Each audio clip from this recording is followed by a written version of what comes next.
Hello everyone. आशा है आप सब बहुत अच्छे होंगे। आज हम कक्षा 3 हिंदी का पाठ 14 जो कि है किसान की होशियारी, इसे पढ़ेंगे, समझेंगे और इसके प्रश्न उत्तर करेंगे। तो बच्चों, किसान तो आप सबको पता होगा कौन होता है। किसान जो खेतों में फसल उगाता है उसे हम किसान कहते हैं। वह व्यक्ति जो खेतों में फसल उगाता है, खेती करता है, उसे किसान कहते हैं। तो इस कहानी में एक किसान है जिसकी होशियारी के बारे में हम इस पाठ में पढ़ेंगे, इस कहानी में पढ़ेंगे। चलिए शुरू करते हैं। एक किसान अपना खेत जोत रहा था।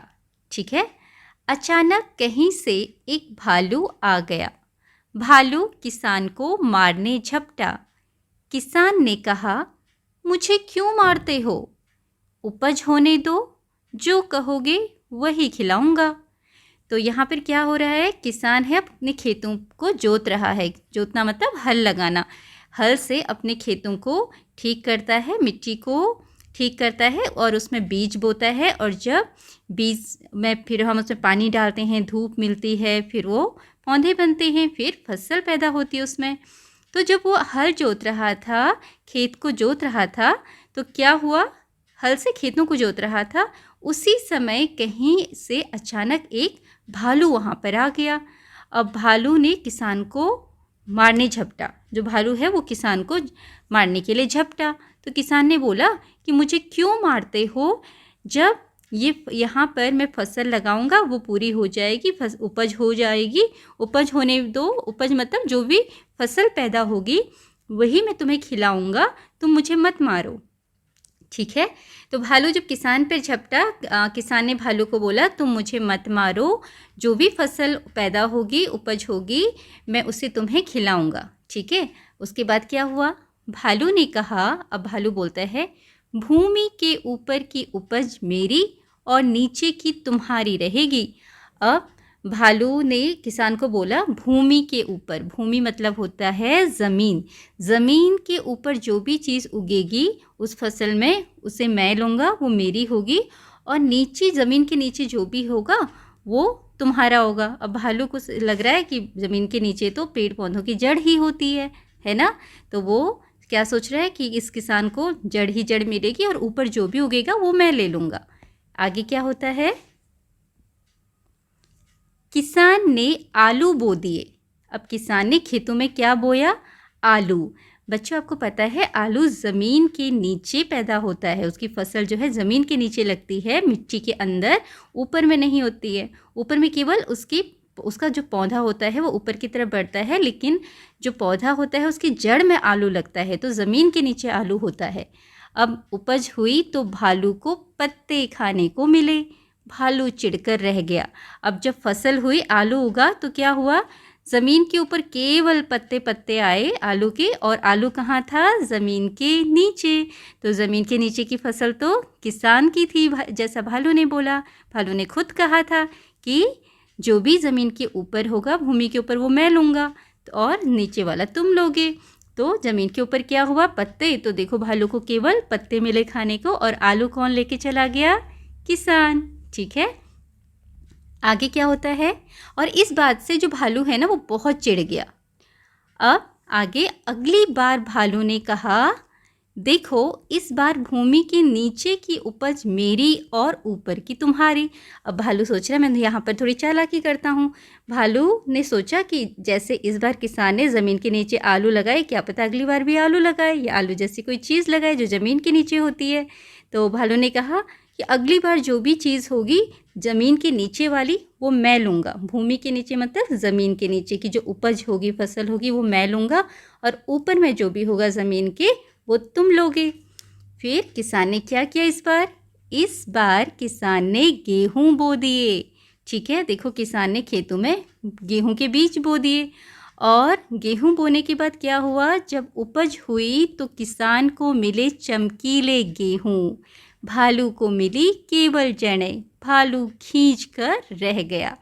अब इस बार जब किसान ने गेहूँ उगाए, गेहूँ की जो फसल होती है उसमें जो गेहूँ का पौधा होता है ज़मीन के ऊपर उगता है ना, और इस तरीके से गेहूं की बालियां होती हैं, इसको गेहूं की बालियां बोलते हैं, और उस पर गेहूं लगता है। तो सारा गेहूं ज़मीन के ऊपर हुआ और ज़मीन के नीचे क्या हुई? केवल जड़ें। तो ज़मीन के ऊपर की जो चीज़ थी गेहूं, वो किसने ले ली? किसान ने। और ज़मीन के नीचे केवल बची जड़ें, वो किसने ली? भालू ने। अब भालू खींच कर रह गया, मतलब भालू को बड़ा गुस्सा आया। अब अगली बार क्या हुआ देखो यहाँ पर, अब आप समझ गए होंगे। चलिए पढ़ते हैं आगे। इस बार भालू ने किसान को पाठ पढ़ाने की सोची। पाठ पढ़ाना मतलब सबक सिखाना, ठीक है। भालू ने सोचा चलो किसान को सबक सिखाता हूँ, ये बहुत होशियारी कर रहा है। उसने किसान से कहा, भूमि के सबसे ऊपर और भूमि के नीचे की उपज मेरी। किसान मान गया। अब भालू ने क्या चालाकी की? भालू बोलता है कि ज़मीन के जो सबसे नीचे होगा वो भी मेरा होगा। ज़मीन है, ज़मीन के नीचे जो भी चीज़ उगेगी वो भी मेरी, और सबसे ऊपर जो उगेगी वो भी मेरी, ठीक है। और मतलब बीच की जो चीज़ बची वो तुम्हारी। तो भालू मान गया, किसान मान गया इस बात को। इस बार किसान ने लगाया गन्ना। जब उपज हुई तो भालू को मिले पत्ते और जड़ें। भालू का सिर चकरा गया, ठीक है। तो यहाँ पर देखो, इस बार किसान ने गन्ना उगाया। गन्ना ज़मीन पे उगता है और नीचे जड़ें होती है और उसके पत्ते ऊपर होते हैं, गन्ने के ऊपर पत्ते होते हैं यहाँ पर, और बीच में गन्ना होता है। तो भालू को फिर से जड़ें और पत्ते मिले, और गन्ना कौन ले गया? किसान, ठीक है। और इस बात से भालू का सिर चकरा गया, वो हैरान हो गया, परेशान हो गया, है ना। तो इस तरीके से किसान ने अपनी होशियारी से भालू को हरा दिया, ठीक है। आशा है आपको ये कहानी अच्छी लगी होगी। आगे है बातचीत के लिए। पहला प्रश्न है, आपको अपनी कौन कौन सी वस्तुएं प्रिय हैं? वस्तुएं मतलब चीज़ें, प्रिय मतलब अच्छी लगती हैं। तो बच्चों यहाँ पर आपको उन चीज़ों के नाम लिखने हैं जो आपको अच्छी लगती हैं, जैसे आपकी किताबें, आपके खिलौने, कोई चॉकलेट, है ना, टॉफ़ी भी आपको अच्छी लगती है, और भी कोई चीज़ है जो आपके पास है, आपकी साइकिल, वो सब आप यहाँ पर लिखेंगे जो भी आपको अच्छी लगती हैं, ठीक है। तो आप इस तरह से लिखेंगे, मुझे मेरी किताबें और खिलौने प्रिय हैं, ठीक है। अगला है, यदि आप भालू के स्थान पर होते तो किसान से क्या कहते? अगर आप भालू की जगह होते तो आप किसान से क्या कहते? तो आप बोल सकते हो कि मैं किसान से कहता कि अगली पूरी की पूरी फसल मुझे चाहिए, ठीक है। ना तो ज़मीन के नीचे की ना ऊपर की, मुझे पूरी फसल चाहिए, ठीक है। तो यहाँ पर आप लिखेंगे इस तरह से, अगर मैं भालू की जगह होता तो किसान से उसकी अगली पूरी फसल मांगता, ठीक है। जो भी फसल होती अगली उसे पूरा मांग लेता। अगला है, आप किसान की चतुराई के बारे में क्या सोचते हैं? तो हम यहाँ पर बता सकते हैं कि किसान ने अपनी होशियारी से, अपनी चतुराई से अपना नुकसान नहीं होने दिया। वह बहुत चतुर था और इस कारण उसने अपना नुकसान नहीं होने दिया।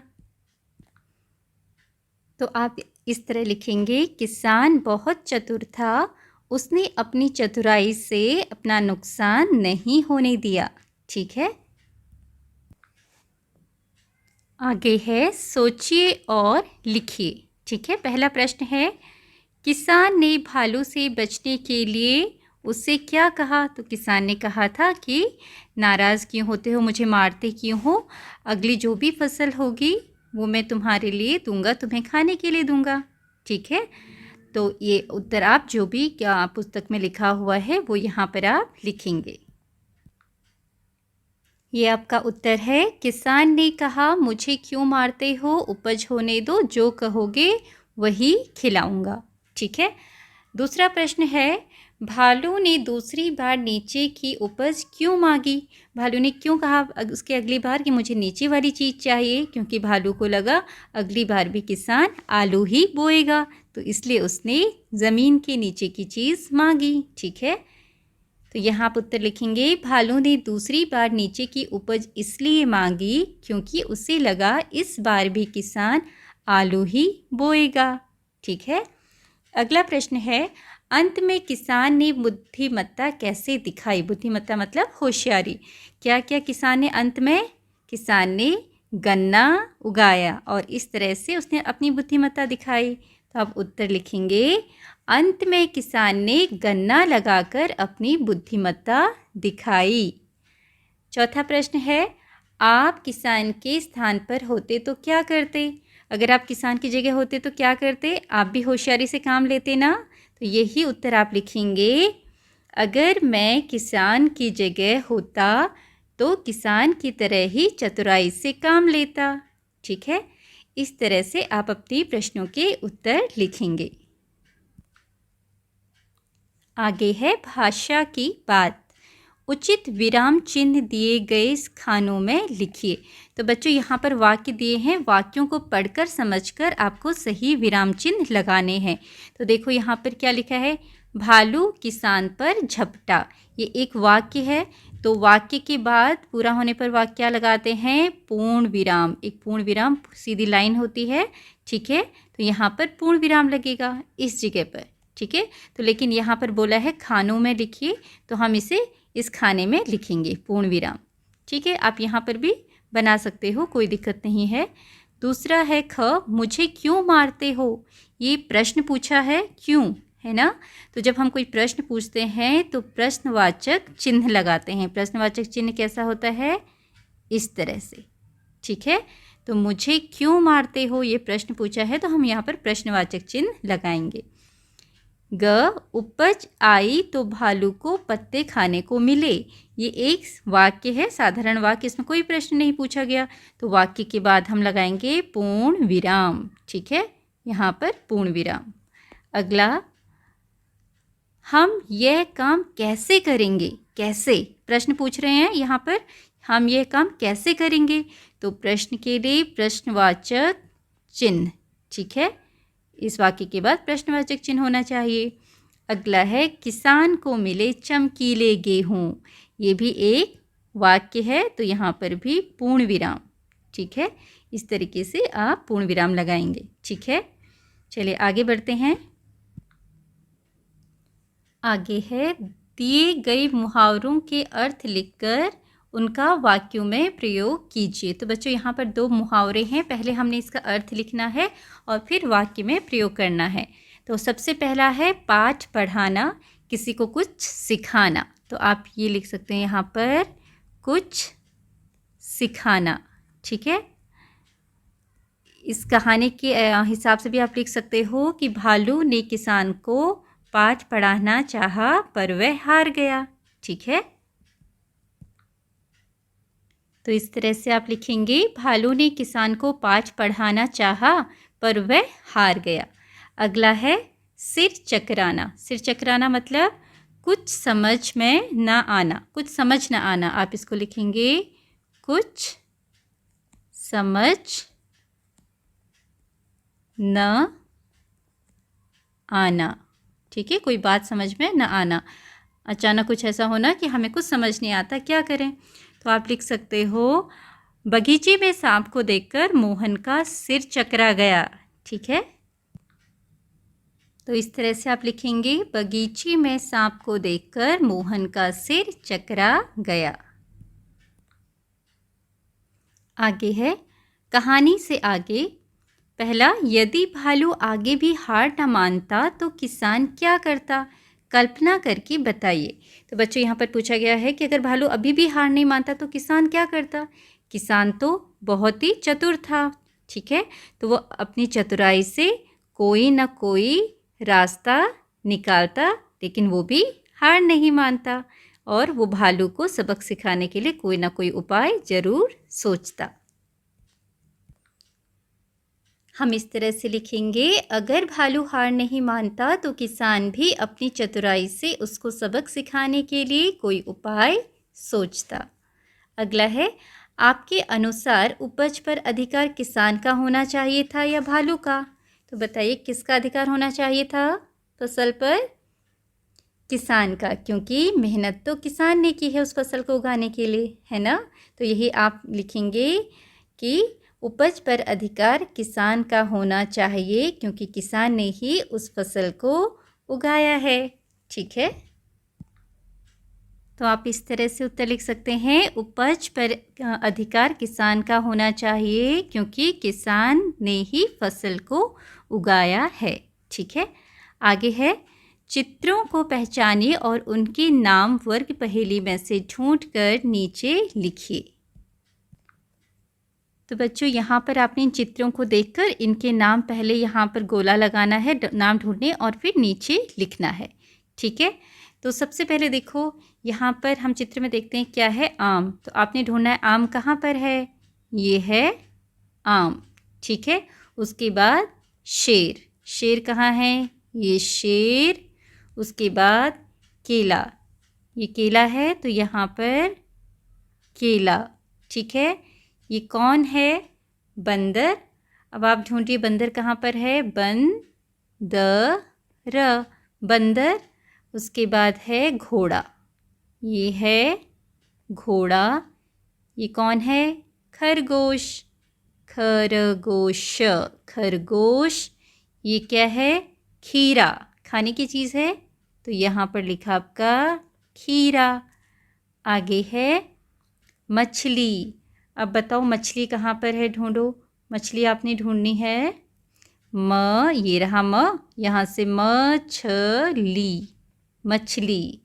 ठीक है, ये कौन है, गाय।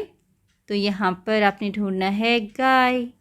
उसके बाद ये क्या है, मूली, कहाँ है मूली, ये। ठीक है, मूली के बाद हाथी, हाथी, ये रहा हाथी।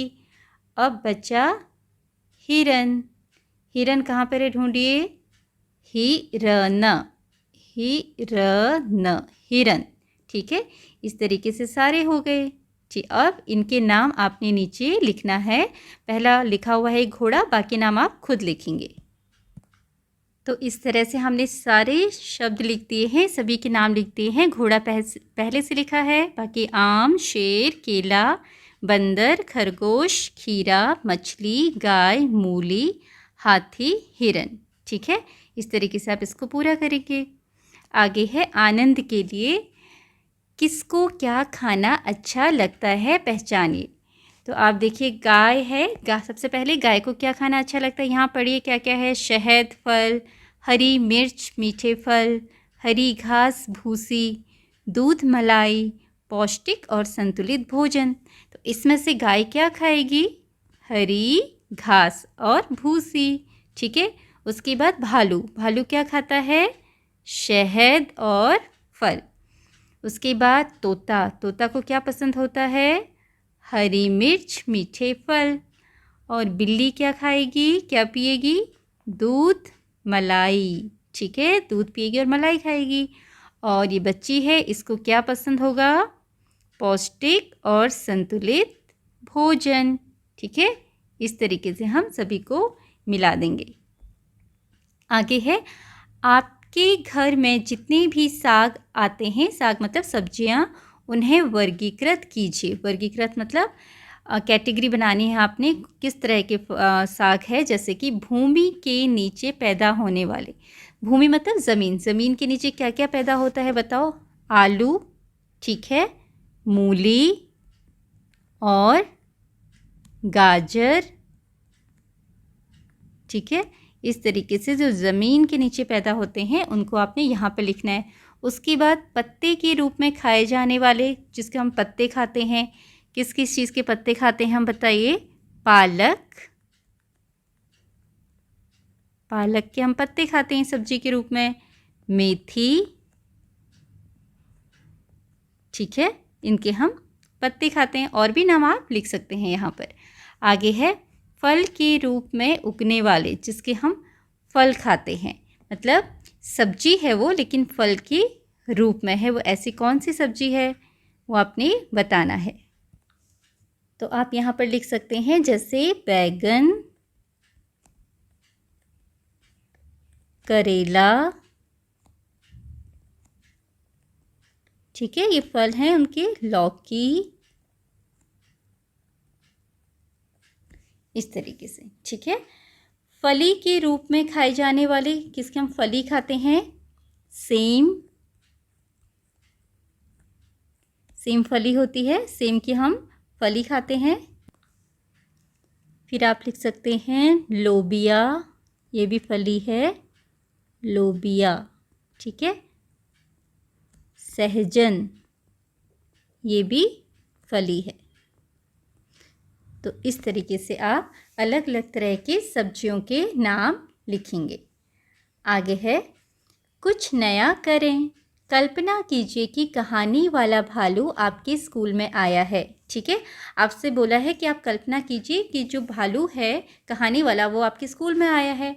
आप भालू से क्या बातचीत करेंगे?